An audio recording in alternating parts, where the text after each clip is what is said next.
Hello. It is Erin coming to you from the great outdoors.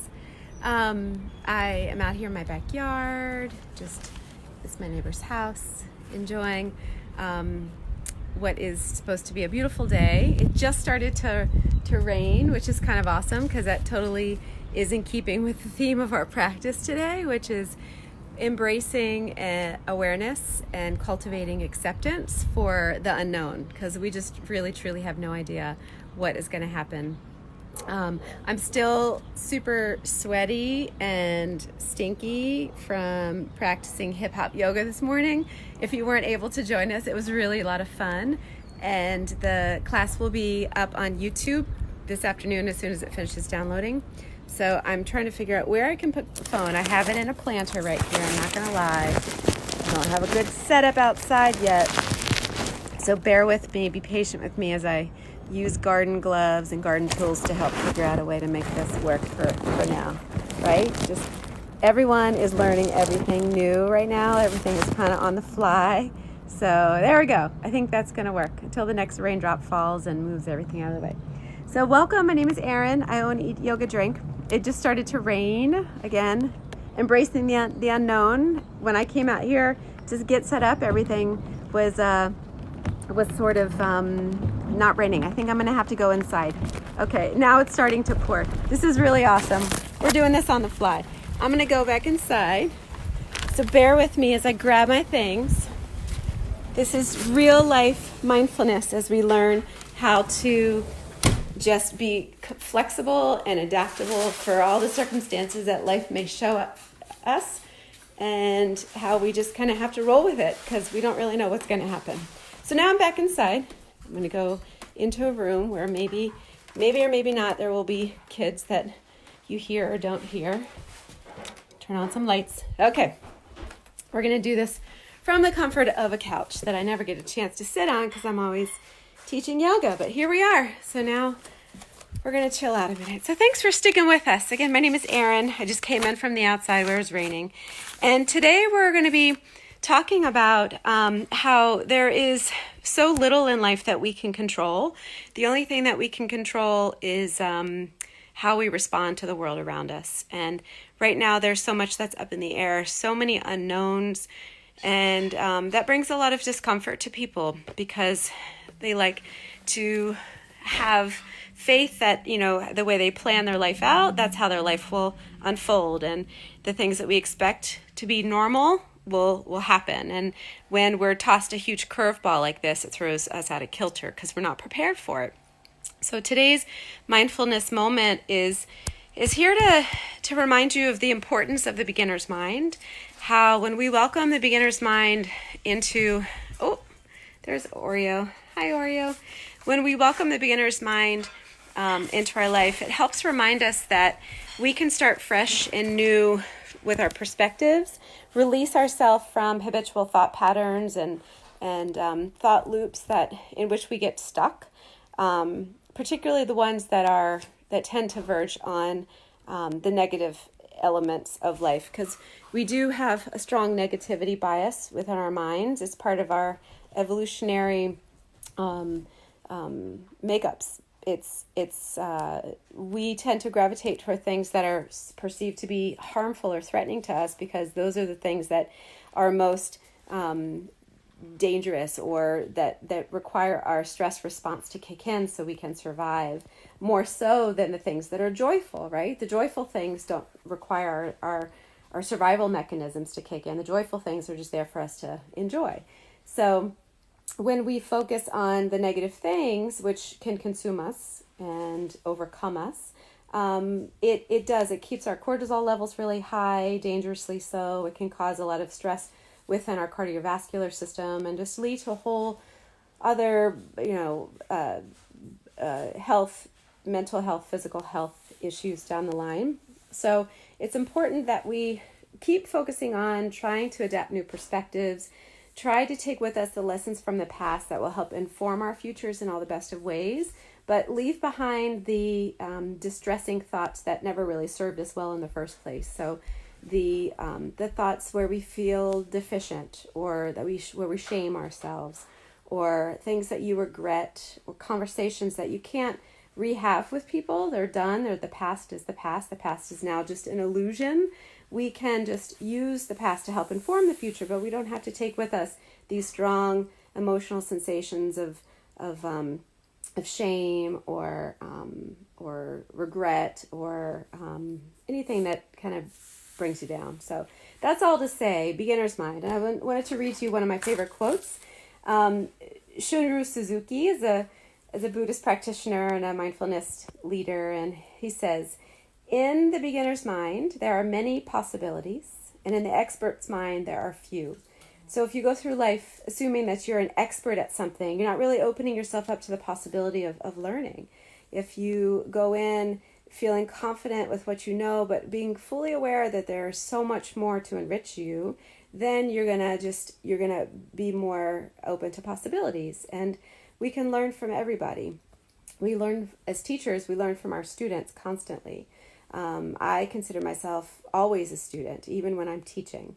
So what is there that in your life that you could serve to learn more about? Where can you invite that energy of beginner's mind and open up to just feeling childlike again? Think about when you were a child and you were incredibly curious. You were asking questions about like why the sky is blue and how do rainbows happen? You're just curious about every little thing in life. Can you invite that energy back into your life so that you can re-inspire a sense of inquiry, curiosity, which leads to creativity and joy? So just think about that as you go through life, as you go through today. We don't have to think about life. Just think about today, this moment. So the practice that I wanted to share with you today comes from Jack Kornfield.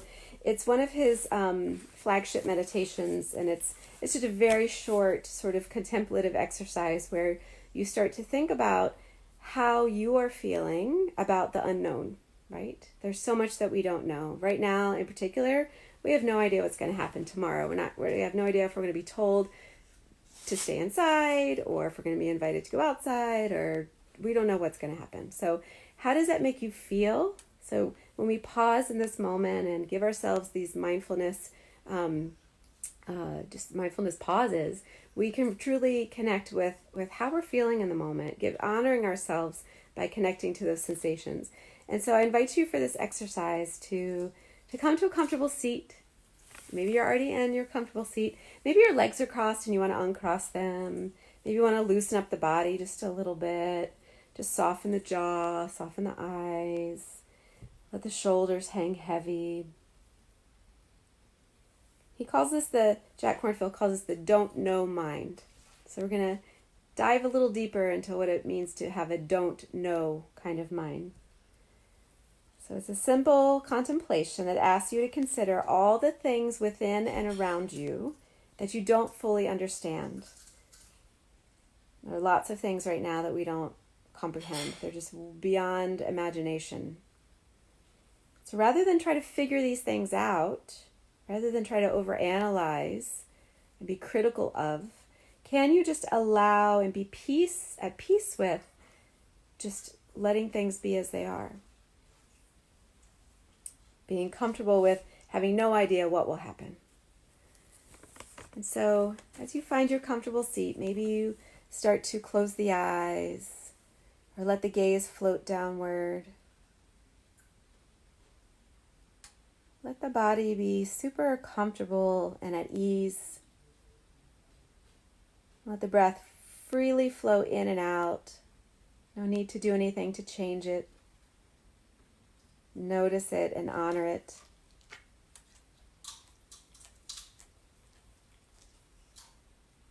And when you're beginning to feel settled, just bring to mind the next few months. Recognize that we may or may not understand the conditions that we're living in today. So it's very hard to know even what tomorrow or next week or next month will bring. Recognize that you simply don't know what will happen 2 months from now. And welcome that feeling of not knowing. Maybe you noticed and all of a sudden sense of gripping or tension in your body. Maybe your breath started to get a little shallow. Can you return the breath to a nice long, deep sensation? And let the body soften.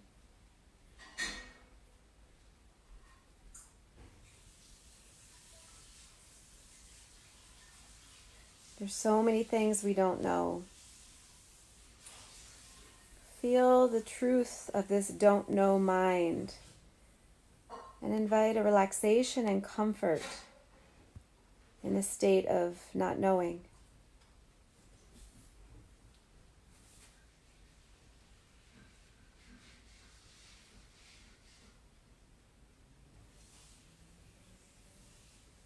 So many things that are out of our control. We can't even rely on the experts forecasting how these next few months are going to play out. So just be aware of all the thoughts and opinions that you have floating through your mind about how things may shake out or how they should be. But just recognize and allow that you really don't know.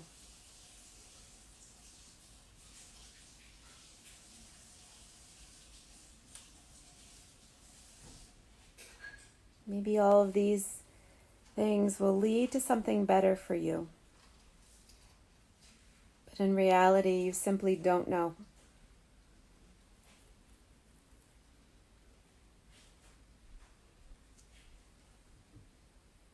Consider how it would be to approach yourself in this whole situation we're dealing with and other people in your life with that don't know mind. No fixed opinion, just allowing each experience to be fresh and new. Each day unfolding with a new sense of presence and awareness of what that day has to offer. Being open and aware of the people that you're sharing space with right now. And instead of bringing with you a sense of how you believe that they are going to talk or behave, just be open to not knowing. Be open to observing each new interaction with freshness, fresh eyes, an open heart.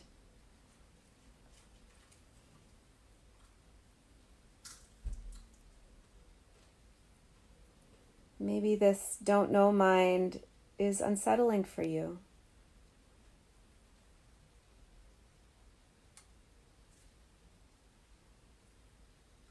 Maybe it brings you a sense of relief, knowing that you don't have to control everything, or that you can't control everything, or that you simply can live and do your best each day to be present. But the more we invite a sense of ease and awareness in these moments of uncertainty, the more you'll be able to invite comfort in uncertainty. The more you'll be able to release the gripping and the tightness in your body, be able to invite a fresher flow of breath in and out.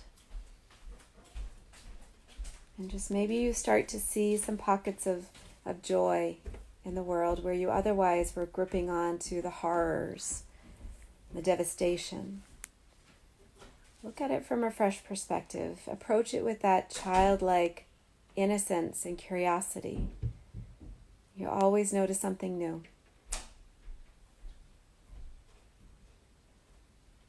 So when you're ready, you slowly start to invite the eyes to open once again, if they weren't already open. I'm glad that you practiced with us today, and I hope that you will continue to lean into your mindfulness practices that we've accumulated all week. The breath practices, the guided meditations, just taking time to be fully present for yourself and for those around you. This is a time when we truly need to unite, whether it's with people in your own home or the neighbors that you're yelling at across the street or doing drive-by waves. Now is the time more than ever when we need to show up for ourselves and each other. So I hope you're engaging in some wonderful wellness, self-care practices at home. If it's nice outside and safe for you to be outside, get outside, breathe the fresh air, listen to the birds, see the sun shining, notice the beautiful colors of spring emerging from the earth right now. When you're with people in the home, just approach them with fresh eyes. If you're getting sick and tired of the people you've been with nonstop this week, press the reset button. Look at them with innocence. Do something different. Shake up your neural habits by shaking up your behavioral patterns with them. Try telling jokes, try playing games, try doing something completely different, and just notice the energy that it may excite within the home. That's all I have for you. Today is Friday. Woohoo! Again, hop onto the Eat Yoga Drink YouTube channel later to check out my hip hop yoga class that I did this morning. It was super fun, super energetic. And next week I will be coming to you live every day at noon for our midday mindfulness moment, as well as 9 a.m. for yoga. But each of those classes, if you can't join them, are going to be available on my YouTube channel. So love you all. So good to see you. Please send suggestions if you have certain topics that you want me to address during our sessions next week. I love to hear what you want to work on. And that's all I have for you. Namaste.